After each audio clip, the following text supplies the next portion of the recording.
Nos travaux ont abouti sur la nécessité impérieuse de sécuriser les documents d'état civil. Et aujourd'hui, nos documents de l'état civil ne sont pas à un niveau de sécurisation souhaité.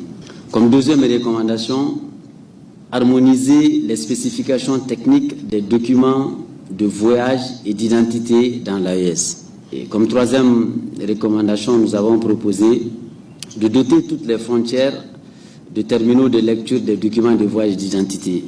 Nous proposons de mettre en place un visa communautaire AES. Un visa communautaire vous permet, une fois dans l'espace AES, de vous rendre dans tous les 3 pays, alors que le visa national ne vaut que pour le pays émetteur.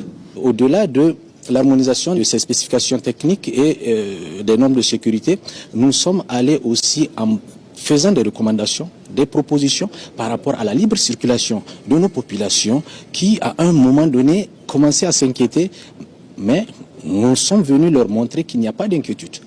Nous allons avoir des documents beaucoup plus sécurisés que ceux que nous avons actuellement et qui leur permettront effectivement de vaquer véritablement à leur occupation au sein de l'espace, mais au-delà de l'espace AES. Alors nous nous sommes rendus compte que nous avions des systèmes disparates. S'imposait la nécessité d'harmoniser ces systèmes-là. Et nous avons procédé à la détermination de spécifications communes pour la mise en place très prochainement d'un passeport AES et d'une carte d'identité biométrique sécurisée AES.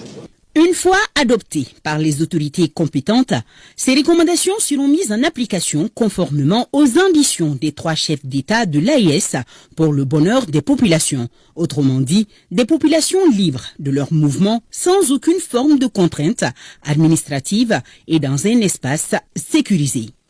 La rencontre de Bamako marque un tournant décisif dans la mise en œuvre de la vision des chefs d'État des 3 pays de mettre en place une AES des peuples